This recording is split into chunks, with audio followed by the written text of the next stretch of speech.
ত্রয়োদশ জাতীয় সংসদ নির্বাচন উপলক্ষে তফসিল ঘোষণার প্রস্তুতি সম্পন্ন করেছে নির্বাচন কমিশন। দেশের সার্বিক পরিস্থিতি ঠিক থাকলে আজ অথবা কালকের মধ্যেই ভোটের তফসিল ঘোষণা করা হবে, এমনটা জানিয়েছেন নির্বাচন কমিশন। সে উপলক্ষে আজ বাংলাদেশ টেলিভিশন, বিটিভি ও বাংলাদেশ বেতারকে প্রধান নির্বাচন কমিশনার সিইসির ভাষণ রেকর্ড করতে বলা হয়েছে।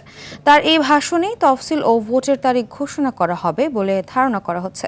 এদিকে রাষ্ট্রপতির সঙ্গে সাক্ষাৎ করতে বঙ্গভবনে গেছেন প্রধান নির্বাচন কমিশনার সহ অন্য কমিশনাররা।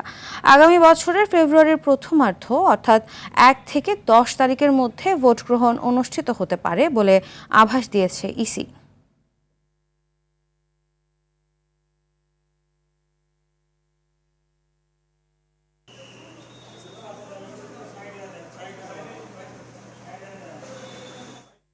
রাজধানীর আগারগাঁও নির্বাচন কমিশনে আছেন সহকর্মী নাজমুল হুদা। বিস্তারিত জেনে নিব তার কাছ থেকে।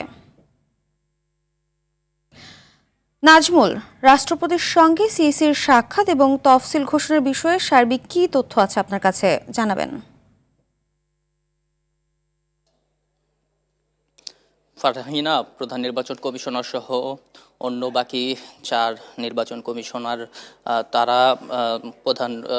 তারা রাষ্ট্রপতির সঙ্গে সাক্ষাৎ করতে কিছুক্ষণ আগেই গিয়েছেন। ঠিক 11টা 40-এর দিকে তারা নির্বাচন ভবন ছেড়ে তাদের যে গাড়ি বহর রয়েছে সেই গাড়ি বহরে উঠে তারা বঙ্গভবনের উদ্দেশ্যে রওনা দেন।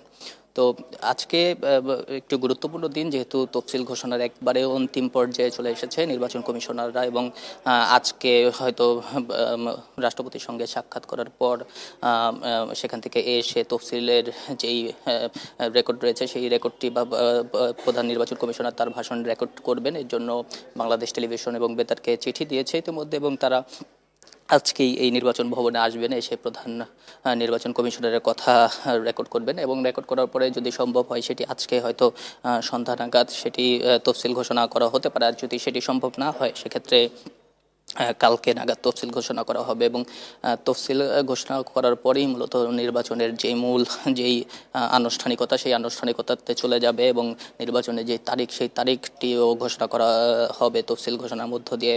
পাশাপাশি তফসিল ঘোষণার পর থেকেই কিন্তু যেই প্রধান নির্বাচন কমিশনের যেই ক্ষমতা রয়েছে সেই ক্ষমতা তারা অ্যাপ্লাই করা শুরু করবে, এবং নির্বাচন কেন্দ্রিক এতদিন যারা প্রচারণা করেছে সেই বিষয়গুলোতেও লাগাম টানা হবে। পাশাপাশি 5 শতাধিক ম্যাজিস্ট্রেট নামানো হবে, এবং সশস্ত্র বাহিনী থাকবে মাঠে তফসিল ঘোষণার পর থেকে, এবং তাদেরকে যে গ্রেপ্তারের ক্ষমতাও তারা পাবে, এবং রেজিস্ট্রেসি ক্ষমতা নিয়েও অনেকে থাকবে। তো মোটামুটি আজকে যদি তফসিল ঘোষণা করা হয় সেক্ষেত্রে এই যে প্রক্রিয়াগুলো সেই প্রক্রিয়াগুলো আজকেই শুরু হয়ে যাবে। আর যদি সম্ভব না হয় সেক্ষেত্রে আগামীকালকের মধ্যেই তফসিল ঘোষণা করা হবে, এবং ভাষণটি জাতির উদ্দেশ্যে সেটি প্রচার করা হবে বাংলাদেশ টেলিভিশন এবং বেতারে। যেহেতু নির্বাচন কমিশনাররা বলেছেন যে ডিসেম্বরের দ্বিতীয় সপ্তাহের মধ্যেই তফসিল ঘোষণা করা হবে, সেক্ষেত্রে আগামীকালকে বৃহস্পতিবার, এবং এই বৃহস্পতিবারই ডিসেম্বরের যে দ্বিতীয় সপ্তাহ সেই দ্বিতীয় সপ্তাহ